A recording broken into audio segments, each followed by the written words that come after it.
Yon, isang magandang araw sa atin lahat mga kabayan. Ngayong araw ay nandito ako ngayon sa aking maliit na tindahan. At meron lang akong isi-share sa inyo na napakabenta dito sa aking tindahan. Alam kong familiar po kayo dito sa tinatawag na G-Beats. Yun po yung nilalagay sa tsinelas, sa Crocs. Napakabenta, lalo na po sa mga bata. Talagang binabalik-balikan ito ng mga bata. Kaya naisipan ko rin pong i-share sa inyo itong paninda ko na ito.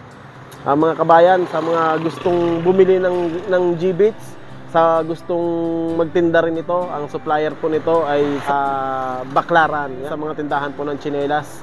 Yan, panoorin niyo mga kabayan itong video ko ng G-Beats. Napakabenta talaga nito. Yan, at baka hindi ka pa nakaka-subscribe sa YouTube channel ko, paki-subscribe, J4 Piagalan, paki-like at paki-share na din. Yan mga kabayan, ipapakita ko po sa inyo yung sinasabi ko po sa inyo na napakabenta po dito sa aking tindahan. Alam kong familiar na po kayo dito. Ito po yung tinatawag na G-Beats. Yan, ito po yun, oh. Yan. Halos kumunti na nga ngayon dahil nabentahan na tayo. Marami nang bumili nito. Yan, ito po yung tinatawag natin na G-Beats. Yan, kung gusto ninyong bumili ng ganito, ang supplier po nito ay makikita natin sa Baclaran, sa Harrison Street. Yan, dun po sa mga bilihan ng mga tsinelas. Malamang meron din po nito sa Divisoria, pero ako po sa Baclaran po ako bumibili. Kaya sinisiguro ko sa inyo mga kabayan, kung gusto niyo magtinda nito, napakabenta po talaga. Lalo na sa mga bata, binabalik-balikan talaga ako ng mga bata. Okay, papakita ko rin po sa inyo yung mga tsinelas na wala pang G-Beats. Yan, ito po yung kadalasang nilalagyan ng G-Beats, yung tinatawag na tsinelas, yung Crocs. Yan, pinapakita ko po sa inyo yung wala pang lagay. Ito. At lalagyan po natin ito ng G-Beats. Titingnan natin kung ano po ang pagkakaiba. Magkaiba lang po yung kulay niya, pero halos parehas din yung design. Yan, lalagyan natin ng G-Beats. Okay, dyan lang kayo at lalagyan natin ng G-Beats. Titingnan natin kung anong pagkakaiba sa merong G-Beats at saka sa wala. Okay, madali lang naman po maglagay. Ipapasok lang natin dito sa butas-butas na to. Yan, may nailagay na ako. Yan, papakita ko sa inyo kung paano maglagay. Yan. Ito po, ganito lang, oh. Ipapasok lang natin dito sa butas. Yan, may butas kasi siya. Ipapasok lang natin na ganito. Yan, napakadali lang namang ilagay, oh. Hindi ko... Yan. Ganyan lang, oh. Napakadali, di ba? Hindi ko na pinipili yung ano, nilalagay ko na lang ng nilalagay. Kung ano yung nandito, kung ano yung available natin. Yan, style ito ng mga ano, mahihilig sa G-Beats. Ayan, oh. Di ba? Kaya yung isa naman ang lalagyan natin. Ayan, nalagyan na po natin itong isa. Itong isa naman. Yan, mamaya ipapakita ko sa inyo dyan. Napakabenta talaga nito. Talagang kinukulit at kinukulit tayo ng mga bata. Pabalik-balik talaga sila dito sa akin sa pagbili-bili nito. Yan. Ipapasok ko lang dun sa butas. Mabilis lang naman. Madali lang namang ilagay. Hindi naman ganun kalaki yung tubo natin dito sa paninda na ito. Pero ang kagandahan, mabilis lang talaga siyang mabenta. Ito na, nalagyan na natin ng G-Beats yung tsinelas na Crocs. Yan, nakikita nyo, gumanda ba?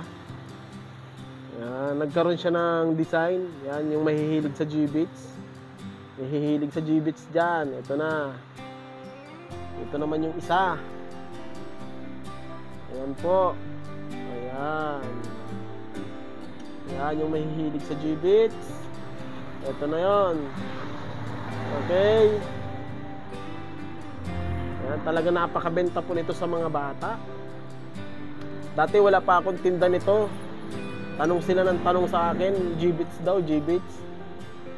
Ayun, sinubukan kong magtinda. Ayan, napakabenta naman. Yan mga kabayan, maraming salamat po sa inyong panonood dito sa aking video. Na-share ko lang po sa inyo ito dahil napakabenta po talaga nito sa akin. Malay ninyo, magustuhan nyo ring magbenta. Maganda naman. Maraming salamat sa iyo hanggang susunod nating video. Thank you. Ayan na, dito. Ayan mga kabayan, panoorin po ninyo yung video ng mga bata na bumibili sa akin ng G-Bits. Ayan, tuwan-tuwang mga bata, oh. Uy, nakatuwa nga na naman kayo. Mga ganda ba? May mga bago pala kayo, kuya. Puro bag. Ano? May bago pala kayo, di mo sila ako sa akin. Puro bago yan. Hindi ako kunisi. Oo. Yan, dapat malalaki. Bili ako kasi dito na lang. Diba kuya, nung isang araw may 100 pesos ako. Apo. Ito, ako na. Ito. Alam ko. Ayan, masilisili pa, oh. Kinalolokohan ng mga bata to. G-Bits na yan. Hindi, nalukay. Dami na nun, no? Lukay. Ito. Ano ang tumaganda? Ha? Alam mo. Sige. Ay, kunin mo yun. O, dalawa lang. Dalawa lang. Oh, okay na yan. Isa pa. Oh, isa pa, sige. Okay. Ay, nawala na. Okay na. Ano? Ayan. Ayan yung G-Bits nila. Oh, puno na, oh.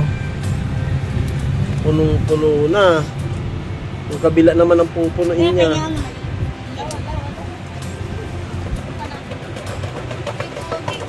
Ayan.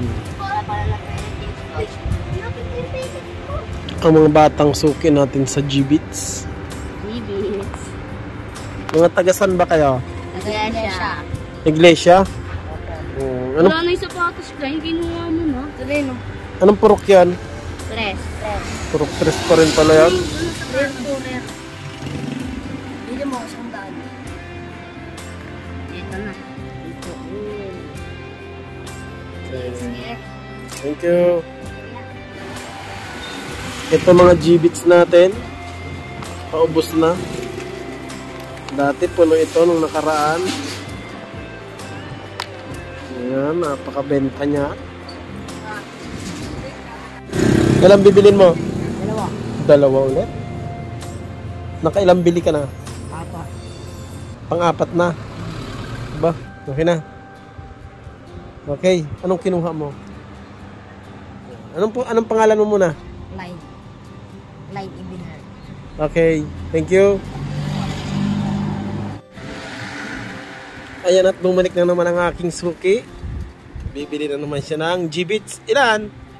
Dalawa. Okay. Papipiliin natin si Pogi. Pili ka.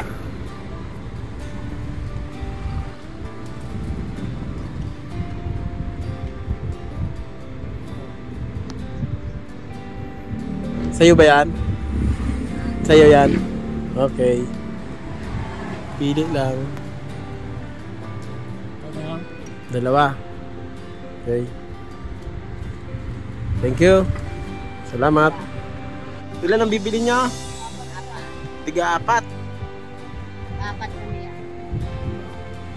Mukhang mahupuno na yung Crocs ninyo ng G-Bits, ah. Sige. Ayan, napili mo. Napili. Okay. Dito may lalagay yan? Opo. Yung iyo. Ayun, puno na rin, oh. Okay, thank you. Mga taga-salaman kayo. Purok 2 naman. Kanina, purok 3. Vlogger ka, kuya? Yes. Okay, thank you. Okay, balik ulit. Ang mga suki natin yan sa G-Bits. Ano yun? Ayan. Pinag-aagawan, pinag-aagawan. Gawin siya. Okay, 23. Bibili ulit kayo bago, kuya? Oo, Sa Divisoria? oo. Kaya tago mo to, kuya. Kaya tago mo to. Ilan? Hindi nga akin, 23. Ha? Ay, binibidyo Hindi, ka ni bawal Kuya, itago. Nike, binibidyo ka ni Kuya, Nike. Uy, wag ako. Hindi naman ako pogi. Mahirap makapili, mahirap makapili. Dahil magaganda. Uy, po. May papaipak na, oh. Kuya, may paipak na. Sa akin, 23. Ilan na napili mo? 20. Napakadaming G-Bits. G-Bits. Ano nga pangalan mo? Nasty. Ito nga pala si Nasty. Ayan o, bumili ng G-Bits o. Napakadaming G-Bits niya. Ganda ba ang G-Bits? Favorite? Okay. Dami ng G-Bits niyang ano mo, Crocs mo ah. Yung isa, pupunuin mo ano?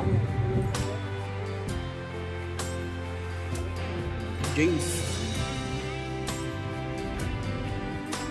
Okay. Tatlo. Yun.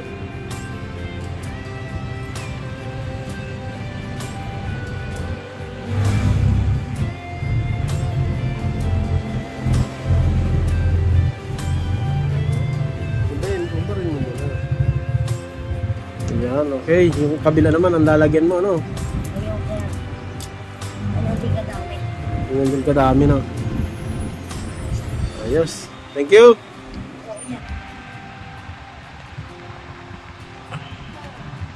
Bago yung kasama mo, ah. Iyan, may ka daw iyan. Ayan. Ano pangalan mo? Iyan. Ian. Ayan, mga G-Bit boys. G-Bits boys. Kunti na lang, no? Dati puno yan. Ilan? Tatlo? Yan yung mga suki natin sa G-Bits. Mga tagasan kayo? Ito lang po. Ha? Sityo? Ganun po sa iglesia. Ah, sa iglesia. Dami nating suki, oh.